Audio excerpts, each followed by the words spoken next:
এসএসসির নতুন বিধিকে চ্যালেঞ্জ করে মামলা দায়েরের অনুমতি দিল হাইকোর্ট। নতুন বিধি সুপ্রিম কোর্টের নির্দেশের পরিপন্থী উল্লেখ করা হয়েছে মামলায়। আগামী 5ই জুন মামলার শুনানি। এসএসসির নতুন বিধিকে চ্যালেঞ্জ করে মামলা দায়েরের অনুমতি দিল হাইকোর্ট। নতুন বিধি সুপ্রিম কোর্টের নির্দেশের পরিপন্থী উল্লেখ করা হয়েছে মামলায়। আগামী 5ই জুন অর্থাৎ বৃহস্পতিবার মামলার শুনানি।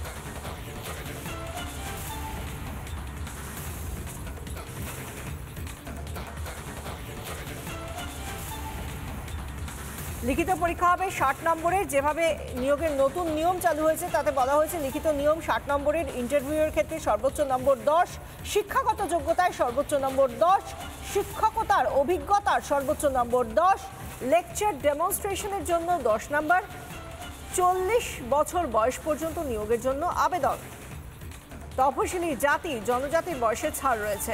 মেধা তালিকার মেয়াদ প্রথম কাউন্সেলিংয়ের পর 1 বছর। ওয়েটিং লিস্টের মেয়াদও প্রথম কাউন্সেলিংয়ের পর 1 বছর। সরকারের অনুমতি নিয়ে 6 মাস মেয়াদ বৃদ্ধি। 2 বছর লিখিত পরীক্ষার ওএমআর শিট সংরক্ষণ। ওএমআর শিটের স্ক্যান কপি 10 বছর সংরক্ষণ। এসএসসিতে নিয়োগের ক্ষেত্রে যে নতুন নিয়ম, সেই নিয়মগুলি একটার পর একটা আমরা জানাচ্ছি, যেভাবে আপনি স্ক্রিনেও দেখতে পাচ্ছেন।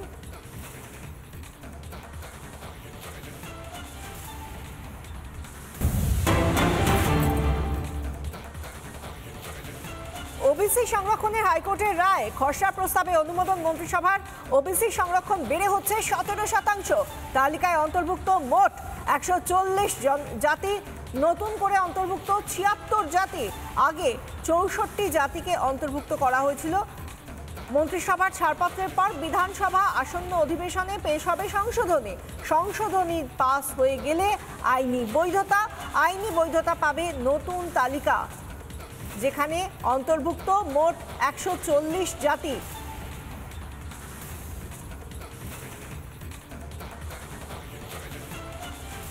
ওবিসি সংরক্ষণের নীতি সংরক্ষণ নিয়ে হাইকোর্টের রায়। তালিকার খসড়া অনুমোদন, সংশোধিতভাবে অনুমোদন রাজ্য মন্ত্রিসভার। সংরক্ষণ 7 থেকে বেড়ে 17%। 144 জাতিকে তালিকায় অন্তর্ভুক্ত। নতুন করে অন্তর্ভুক্ত 76 জাতি। আগের 64 জাতিও অন্তর্ভুক্ত। 66-র মধ্যে 64 জাতিকে অনুমোদন। সংরক্ষণ নিয়ে হাইকোর্টের যে রায়, সংশোধিত তালিকায় খসড়া অনুমোদন রাজ্য মন্ত্রিসভার।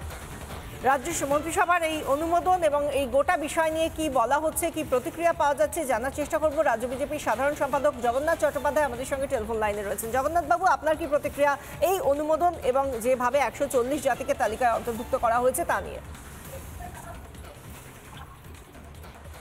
অত্যন্ত গুরুত্বপূর্ণ এই সিদ্ধান্ত। আসলে রাজ্যের হিন্দু ওবিসি সমাজের সঙ্গে প্রতারণার সামিল।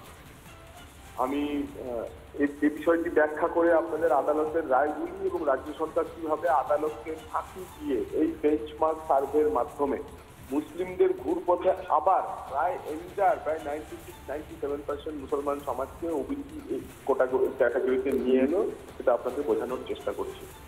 দেখুন, কলকাতা হাইকোর্টের ডিভিশন বেঞ্চের যে রায় ছিল, সেই রায়তে বলা হয় যে 2011 সালের আগে যে 113টি জাতিকে তড়িঘড়ি ওবিসি শ্রেণীতে 3 মাসের মধ্যে অন্তর্ভুক্ত করা হয়, তা নাল এন্ড ভয়েড করে দেয়, তাকে বাতিল ঘোষণা করে।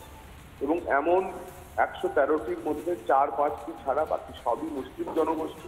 মুসলিম এন্টার পশ্চিমবঙ্গের মুসলিম জনগোষ্ঠী প্রায় 95 থেকে 98% মানুষকে এই 113টি ক্যাটাগরিতে নিয়ে এসে ওবিসি এতে সংযুক্ত করা হয়।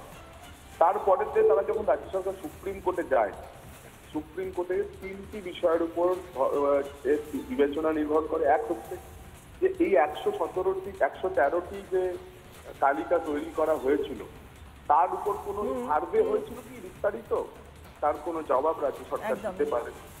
দ্বিতীয়ত বলা হয় অ্যাডিকুয়েটলি তারা স্টেট সার্ভিসে রিপ্রেজেন্টেড কি, অর্থাৎ আমি কোনো একটি সংগোষ্ঠী হতে পারে যে আমি পিছিয়ে পড়া, কিন্তু যদি আমি স্টেট সার্ভিসে অ্যাডিকুয়েটলি রিপ্রেজেন্টেড, তাহলে আমি আর ওবিসি থাকবো না। তৃতীয়ত আরো একটি জিনিস বলা হয়, আমাকে একটু বলতে দিন, এটা অত্যন্ত গুরুত্বপূর্ণ রাজ্যের হিন্দু ওবিসিদের জন্য। এবং তৃতীয়ত যে বিষয়টি বলা হয় সেটা হচ্ছে শুধুমাত্র একটি নির্দিষ্ট জনগোষ্ঠীর মধ্যে কেন এই সার্ভে, কেন বাকি সবার ক্ষেত্রে সবার জন্য এই সার্ভে করা হয়নি, এবং কিভাবে ওবিসি কমিশনের বদলে রাজ্য সরকার সিদ্ধান্ত নেয়, এক্সিকিউটিভ অর্ডারে এদেরকে এর তালিকাভুক্ত করা হয় এবং মুসলিম জনগোষ্ঠী 10% ওবিসি ওটা গত 12 বছর 13 বছর ধরে ভোগ করেছে, তাই 12 লক্ষ সার্টিফিকেটের জন্য বাতিল। এই ঘুরপথে এখন রাজ্য সরকার যেটা করেছে, 66টি যেটা সেন্ট্রাল ওবিসি তালিকায় ছিল এবং সেই 66টি তালিকাতেও বেঞ্চমার্ক সার্ভের মধ্যে উল্লেখ করা হয়েছে, কোথাও 200টি পরিবার, কোথাও 300টি পরিবার, কোথাও 400টি হিন্দু পরিবারের উপর সার্ভে করার পর, এবং তার মধ্যে সদগ, মাহিষ্য, চিলি, এমনকি কায়স্থদেরকেও ওবিসি বলে সার্ভে করানো হয়। বোঝাই যাচ্ছে পশ্চিমবঙ্গের মাটিতে দাঁড়িয়ে যদি কায়স্থরাও ওবিসি হয়ে যায়, তাহলে বুঝতে হবে জেনারেল কাস্ট বলে পশ্চিমবঙ্গে কিছু রইল না। তাহলে পুরো ব্যাপারটি হলো এবং সেই জায়গা থেকে এই হাইকোর্টের রায় অত্যন্ত গুরুত্বপূর্ণ। অনেক ধন্যবাদ আপনাকে। আমরা কথা বলছিলাম, জগন্নাথ চট্টোপাধ্যায় ছিলেন আমাদের সঙ্গে। এই মুহূর্তে আলিপুরদুয়ারের সাংসদ মনোজ টিগ্গা আমাদের সঙ্গে রয়েছেন, বিজেপি সাংসদ মনোজ টিগ্গা আমাদের সঙ্গে রয়েছেন। আপনাকে স্বাগত জানাবো। এবং যে 17% ওবিসি সংরক্ষণ বেড়ে হচ্ছে 17%, তা নিয়ে আপনার প্রাথমিক প্রতিক্রিয়া। দেখুন, প্রথমত রাজ্য সরকারকে আইন মতো কাজ করা উচিত, নিয়ম মতন কাজ করা উচিত। আপনারা সকলেই জানেন যে ওবিসি এ এবং ওবিসি বি করেছে এই সরকার, পশ্চিমবঙ্গ সরকার। ওবিসি এ তে কাকে রেখেছে, যে পুরোপুরি মুসলিম সম্প্রদায়কে ওবিসি এ তে রেখেছে এবং হিন্দুদেরকে ওবিসি বি তে রেখেছে। এবং এটা যেটা ওবিসি হয়েছিল সে সময় কিন্তু সঠিকভাবে কোনো সার্ভে হয়নি। এমনি রাজ্য সরকার তাদেরকে মানে তোষণের রাজনীতির জন্য কিন্তু তাদেরকে ওবিসি এ তে রেখেছে। এটা পুরোপুরি তোষণের রাজনীতি চলছে পশ্চিমবঙ্গে, ফলে আজকে এই পরিস্থিতি দাঁড়িয়েছে। ধন্যবাদ মনোজ বাবু। মনোজ টিগ্গা ছিলেন আমাদের সঙ্গে টেলিফোনে।